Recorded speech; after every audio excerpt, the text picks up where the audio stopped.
have, you know, real implementation and real deliverables. Like, it's not, you know, meeting for meeting's sake, but what do we actually do? And we agreed to really map on our side, on their side, I mean, the real things that we could do together. And I see really, I mean, in terms of technology, when it comes to digital sphere, when it comes to the artificial intelligence, really to develop this together forward. Like, how should the regulation look like? I mean, how should we move with this to give our companies more possibilities to innovate and also more room on the you know, international market sphere of digital innovation and technological innovation, because it's also really competition. I think what is related to it, although it's not the, you know, real subject of it, is also critical raw materials and the cooperation on, you know, secure supply chains. So to answer your question directly is that you know, we agreed that we will really put substance and deliverables on it, and that's why we do the thinking now, because before it was the assessment that it didn't have that much substance, really. Rishabh? Just an extension of what Pramit mentioned and what you also briefly spoke about. So critical minerals, supply chains itself. So where India is and where we want to be as a developed nation by 2047, a lot of the technologies that will determine how we produce electricity, but also on AI and others, of course we don't manufacture those, and of course they come a lot from China. Unfortunately, over the years, including Europe, we have also not built that capability for R&D, right? Technology, how do you develop some of these next generation technologies? What is the thinking, I would say, between collaboration, not just between industries, but many of the academic and research institutions between both the regions, I would say, in some way? Because I think if you have to talk about frontier technologies, the academic institutions here, the CSIRs here, including with the institutions in Europe, need to collaborate very actively for next generation technology, for the machineries that will manufacture, which will also require active mobility of people between both the regions. So it's one, but maybe we have to address through very important aspects. That would eventually, of course, lead to both the regions achieving their own, I would say in some way, economic independence, if I may say, at least for some of these techs. So happy to hear your thoughts. Thank you. Thank you. Yes, we also discussed this, that we need to have more collaboration of researchers and scientists. And universities, for that matter. Again, you know, exchange information and to make both of us stronger.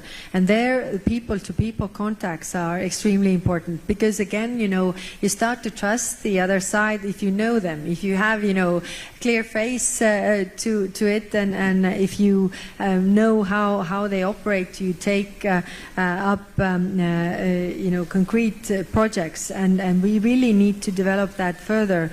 Because again, you know, our worry has been, well, let me put it this way, that for years the world was different. We were maybe naive in trusting and not really looking into the technological dependencies as well, because we didn't feel that it's a dependency. We didn't know that everybody else is also buying from them, and that means that, you know, in the end, you know, the other players go out of the market. And now we are in a situation where we have, you know, only one supplier. I mean, if you take chemicals, over 50% of chemicals come from China.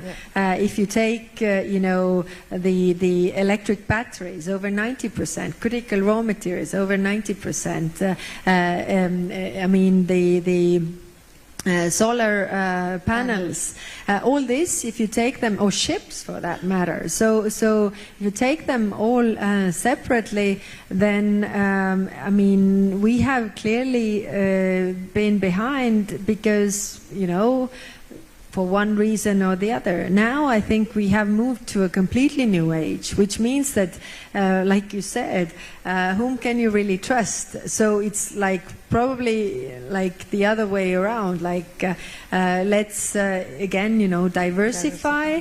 Let's find ways where we can cooperate to address our dependency on the third player. So I think this is our mutual interest, not only on the regulatory side, but actually from the companies and researchers and universities side. So really, I think there's a lot room for cooperation. Thank you very much. But before we let you go, can you give us, for all of us, a sense of the conversations that you had today? What stood out for you? What was interesting? And just since you were there and we were not. Well, first of all, like I said, the atmosphere was really good.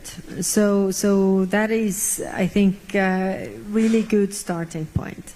Today, of course, it's sort of, not the end, but one of the milestones. So it's more festive, and maybe the discussions are not that open. But still, I mean, the few days ago when we had the discussion also on foreign policy and different things that are going around in the world, really listening carefully for India's perspectives, trying to understand also where India is coming from, and listening, whereas hoping that also Indian side is listening to our worries and where we are coming from. So I would say the atmosphere was really good. There was a lot of positive energy really going into concrete, whether it's about the Technology Council, like what is the concrete things that we can do, whether it's about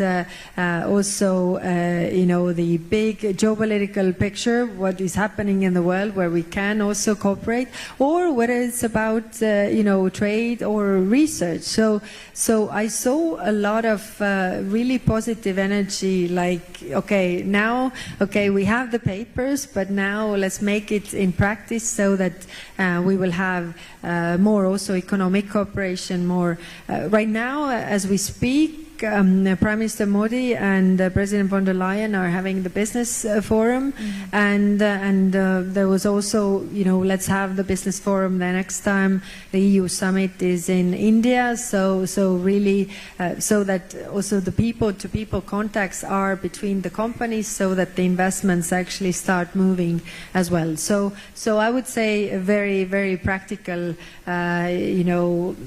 hands-on, let's do it approach. Well, thank you very much. And if that's all the questions, thank you so much for your time. Thank you for taking such a nice, long answers, which we appreciate.